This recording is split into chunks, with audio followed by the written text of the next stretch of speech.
waan ogahay halka aan u socdo. Waan ogahay xaqiiqdayda. Aniga ma doonayo inaan noqdo qofka adiga aad rabto. Xor ayaan u ahay waxa aan doonayo.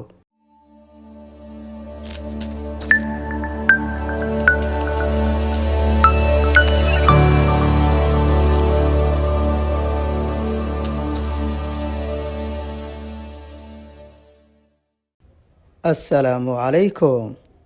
Waxaan ahay Qaasim Maxamed.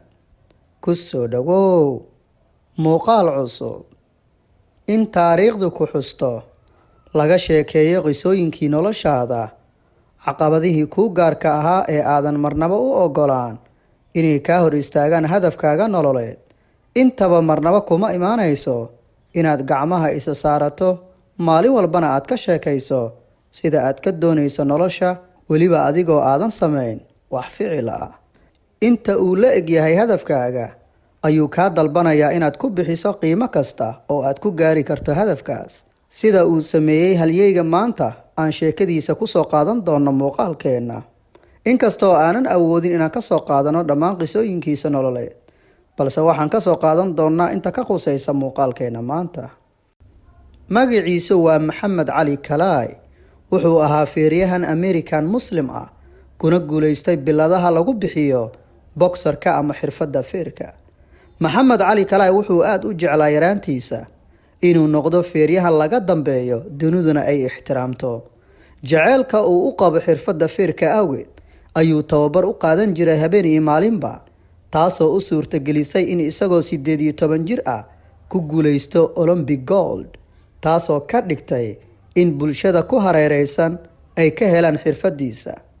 Maxamed Cali Kalaay hamigiisu ma ahayn oo kaliya inuu ku caanbaxo xirfadda feerka, sidoo kale wuxuu rabay inuu noqdo feeryahanka ugu wanaagsan dunida.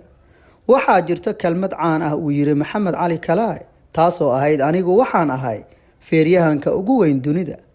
Kelmadan uma dhihin si istutus ah ama halaga sheega ah, balse wuxuu ku qancinayay naftiisa, wuxuuna aaminsanaa inuu u qalmo inuu gaaro wax kasta uu ku hamiyo.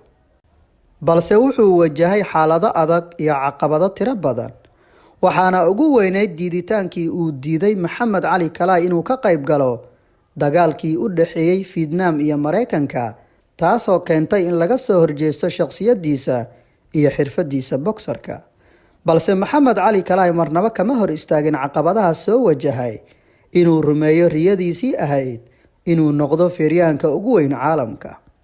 Wuxuuna noqday feeryahanka loogu ixtiraamka badan yahay, looga baqo garoomada feerka, laguna daydo, ilaa ugu dambeyn uu ka fariistay ciyaaraha feerka, iskuna bedelay shakhsi ka shaqeeya arrimaha bini'aadanimada iyo faafinta fariimo nabadeed.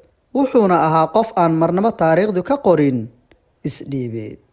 Maxamed Cali Kalaay kelmadihiisii ugu qiirada badnaa waxaa ka mid ah: waan nacaa daqiiqad kasta oo aan ku jira tababarka, laakiin waxaan isdhahaa ha joojin tababarka oo hadda dhibto si hadhow aad u ahaato horyaalka dunida. Waan ogahay halka aan u socdo. Waan ogahay xaqiiqdayda.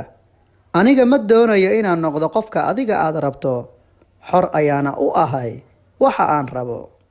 Ugu dambeyn, taariikhda Maxamed Cali Kalaay waxay hoosta kaaga xariiqaysaa in hadaf kasta lagu rumayn karo shaqo adag, dhabar adayg, quus la'aan iyo is-aaminsanaan.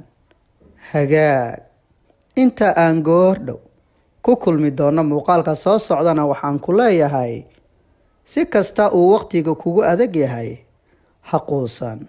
Sii joogtay rajada iyo dadaalka aad ugu jirto rumaynta riyooyinkaaga. Aad ayaadna ugu mahadsan tahay daawashada muuqaalkan. Mahadsanid.